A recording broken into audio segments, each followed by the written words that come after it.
Джон Войтович сидел за своим массивным столом, на котором в приглушенном свете настольной лампы мерцала пачка документов с пометкой «Секретно». С зеленого абажура свет ложился ровно на те самые листы, от которых холодок пробегал по коже. Войтович уже не первый час изучал фотографии и распечатки, полученные из ЦРУ. Все про проект «Хранитель». Каждый новый документ раскрывал все более ужасные подробности экспериментов ЦРУ с инопланетным веществом, названным серым туманом. На этих фотографиях и в отчетах были люди, потерявшие все – воспоминания, самоконтроль, человеческий облик. Жертвы этого тумана превращались в пустые оболочки. Их воля становилась ничем. Они словно исполняли чью-то чужую волю, растворяясь в марионеточной пустоте. Это не просто химический токсин. Мелькнула мысль у Войтовича, когда он, задержав дыхание, открывал очередной отчет. Туман был как бы умным ядом, который не убивал тела, но вытравливал сознание. Он превращал людей в одержимых, словно разъедал разум, выпуская на волю глубоко спрятанные инстинкты, подавляя волю. Он погружался все глубже, когда за дверью раздались приглушенные шаги. Это был Стив Саммерс. Открылась дверь, и в тусклом свете показалась его фигура. Стив шагнул в кабинет, осторожно прикрыв за собой дверь. Он выглядел серьезным и слегка напряженным, в черной джинсовке, с нагрудными кобурами, бейсболкой, низко надвинутой на глаза. Трудно было поверить, что они снова оказались в этом омуте, полном опасности и секретов. «Тебе лучше сесть, Стив», — сказал Джон, глядя на него, и указал взглядом на стул напротив. Стив медленно сел напротив, машинально поправляя кобуру у сердца.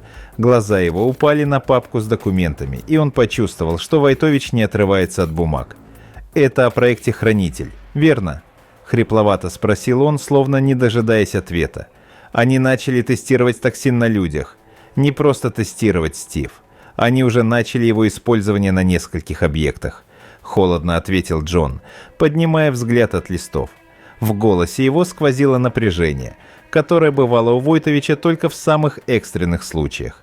Стив нахмурился, и его взгляд застыл на фотографии, лежащей в верхнем углу стола. Там был изображен охранник одного из объектов ЦРУ, уже подвергшийся воздействию тумана. От взгляда человека в кадре стало не по себе, словно он смотрел в пустоту. Глаза стали стеклянными, расширенные зрачки напоминали глаза человека, видевшего что-то невыносимое. Вокруг глаза налились синяки, как будто он не спал несколько суток, а уголки губ слегка подергивались, создавая искаженную улыбку, которую невозможно было назвать человеческой. Серый туман – это не токсин, а настоящее средство психического подчинения. Они знали, что он меняет психику человека, но сделали из него оружие, причем почти живое. Войтович едва сдерживал гнев, разрывая взглядом фотографии и текст отчета. Этот охранник больше не мог отвечать за свои действия. Туман забрал у него воспоминания, разрушил самосознание. Он забыл даже собственное имя. Стив, сглотнув, взял фотографии и развернул к себе. Его руки чуть дрожали, хотя он был привычен к виду крови и смерти. В этих снимках было что-то нечеловеческое, пугающее. Обычные люди, подвергшиеся воздействию тумана, переставали быть собой. Они становились другими. И что? Это будущее человечества. Стив выдавил из себя фразу. Его голос звучал приглушенно. Да, если ЦРУ продолжит этот эксперимент. Войтович облокотился на стол и сложил руки перед собой, серьезно смотря на Стива. Они хотят получить контроль над массовым сознанием и готовы уничтожить каждого, кто станет на их пути. Тишина повисла над ними. Стив чувствовал, как отвращение переполняет его. Он молчал, переваривая услышанное, пытаясь осознать, насколько далеко зашли люди в стремлении к власти. Он снова посмотрел на Войтовича. Они думают, что могут просто включить токсин, словно радиосигнал, и выключить, когда надо. Ведь это не просто яд, это существо. Как оно действует? По тем данным, которые у нас есть, токсин проникает в сознание и выстраивает новый шаблон поведения, подавляя воспоминания и эмоции. Стив, Джон наклонился вперед, это не просто химия, это словно новый способ управления психикой. Похоже, серый туман заставляет человека бояться, пока разум не сдается, и тогда человек подчиняется. «Похоже на гипноз или что-то вроде того», – прошептал Стив, бросив короткий взгляд на страницу с описанием эффектов. «Что еще? У них были еще подопытные?» «Да», – ответил Войтович, кивая на следующую страницу. Несколько ученых, которые принимали участие в тестах, начали замечать странные изменения в себе. Один из них забыл, как выглядит его семья, другой начал повторять чужие фразы. В конце концов, все они стали частью этого хранителя. Мы должны их остановить. Стив поднял брови, не в силах удержаться от удивления. Он представлял себе чудовищные эксперименты, но и не подозревал, что они настолько разрушительны для психики. Что, если они хотят получить армию, управляемую одним мозгом? Зачем еще им массовое воздействие? Спросил Стив, чувствуя, как внутри поднимается ледяной страх. Если бы этот токсин распространился, он мог бы уничтожить миллионы жизней. Войтович медленно поднялся из-за стола и подошел к окну. Ему понадобилось несколько секунд, чтобы осмыслить сказанное. В глубине души он понимал. ЦРУ никогда не остановится на достигнутом. Оно сделает все, чтобы подчинить людей и использовать их для своих целей. Джон смотрел в темное окно, будто пытаясь отыскать там ответы, но затем повернулся к Стиву. «Нам придется найти место, где находится лаборатория, и вывести все образцы. Только так мы сможем уничтожить этот проект». Он пристально посмотрел на напарника, словно испытывая его на прочность. «Мы и так знаем, что остановить их не удастся. Они создают новое оружие массового поражения», – спокойно проговорил Стив, хотя внутри у него все кипело от негодования. «А мы, Стив», – Войтович облокотился на край стола, – «сможем помешать им. Мы не можем позволить, чтобы этот туман уничтожил все. Кроме того, разработки нашего отдела». Саммерс снова взглянул на документы. В этих отчетах скрывалась вся правда. Если они не уничтожат образцы и не соберут доказательства, ЦРУ продолжит этот эксперимент, несмотря на потери. А потерявшие волю люди, чей разум был сломлен токсином, останутся только страшными призраками. «Ты уверен, что мы сможем пройти сквозь их охрану?» – спросил Стив, хотя уже знал ответ. «Мы подготовим все необходимое. Средства защиты, усиленные маски, противотоксин. Но нужно помнить, ни один вирус не передается бесследно». Войтович сурово смотрел на документы, где были перечислены жертвы эксперимента, люди, чьи жизни были безжалостно исковерканы. «Когда готовность?» Стив упрямо произнес это, глядя на Войтовича. Ему хотелось верить, что они смогут остановить этот кошмар. Джон коротко ответил. Ему не нужно было напоминать о верности Стива. Он знал, что с ним рядом человек, который готов идти до конца. Темная масса океана простиралась под ними, когда военный вертолет резал воздух над водной гладью, невидимой в ночи. Войтович сидел у выхода, крепко вцепившись в поручни, время от времени бросая взгляды на группу спецназа морской пехоты, подготовленного для сегодняшней миссии. Вся операция держалась на строжайшей секретности. На высоте летел истребитель «Стелс», прикрывающий их от любого радара, а по связи поступала обновленная спутниковая разведка по базе ЦРУ, которую они собирались атаковать. Рядом сидел Стив Саммерс, бесстрастно проверяя снаряжение. За последние сутки они успели тщательно продумать каждую деталь операции. Вокруг отряда тяжело нависала тишина, нарушаемая лишь звуками работающего двигателя. Бойцы были сосредоточены. Их лица скрывали маски, подготовленные для защиты от тумана и других неизвестных воздействий, которые могли встретиться на объекте. «Подходим к точке десантирования», — раздался голос пилота. 5 минут. Свет в кабине погас. Все перешли на ночное видение. Черная земля медленно приближалась, высвеченная очертаниями деревьев и густых зарослей. База находилась всего в нескольких километрах, и каждая секунда приближала их к месту операции. Когда пилот отдал команду на десантирование, Войтович молча кивнул своим людям и приготовился к прыжку. Их высадили в небольшой лесной просеке, максимально скрытно. Войтович ощутил под ногами твердую землю и услышал за спиной глухой звук винтов, когда вертолет начал подниматься и уходить назад, оставляя их во тьме. На связь поступали сообщения от спутника. Он фиксировал каждое движение вокруг базы, позволяя им обойти точки охраны. Войтович быстро сориентировался и проверил всех бойцов. Отряд действовал слаженно, как единый организм. Он мельком посмотрел на Стива, проверив, что тот был на месте, и подал команду двигаться. Их путь был заранее продуман. Вокруг базы тянулся густой лесга о каменистых отрогах, и, скрываясь среди деревьев, они пробирались ближе к цели. Впереди шел Стив, контролируя периметр с помощью прибора ночного видения. Они старались не шуметь и не оставлять следов, полностью полагаясь на данные спутника, который передавал им визуализацию в реальном времени. База находилась в долине. Ее ограждали высокие заборы и сторожевые вышки. Освещенная слабым светом прожекторов, она выглядела внушительно, но Войтович знал, что основная часть объекта находится под землей. Это место было буквально вырезано из скалы. Лабиринт тоннелей уходил вниз на десятки метров. Объект под охраной 20 человек по периметру. Раздался тихий голос в наушнике.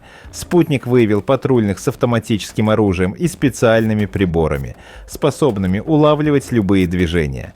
Бойцы морской пехоты получили данные, и каждый из них уже знал, что делать. Войтович поднял руку, жестом показывая группе проскользнуть через одну из уязвимых точек забора. Операция начиналась. Он просигналил команде, и два бойца, применяя плазменный резак, бесшумно проделали отверстие в заборе. По очереди они начали просачиваться внутрь. Джон и Стив прошли последними, внимательно наблюдая за патрульными. Те следовали по периметру с точностью часового механизма, не обращая внимания на то, что у них за спиной уже проскользнули вооруженные люди. «Продолжаем», – прошептал Войтович в микрофон. Бойцы продвигались вперед.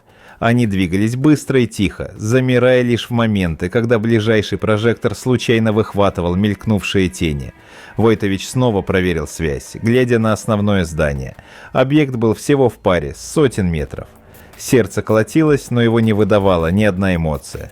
Каждое движение было выверено. И все понимали, что на кону сегодня что-то большее, чем просто документы. Когда они вошли внутрь, удушливый химический запах обрушился на их дыхательные маски, пробиваясь даже через фильтры. По стенам проходили толстые кабели, от которых исходил слабый синий свет. Местами стены были покрыты грязью, а на полу лежали обломки плитки, как будто объект был построен наспех, без учета удобств.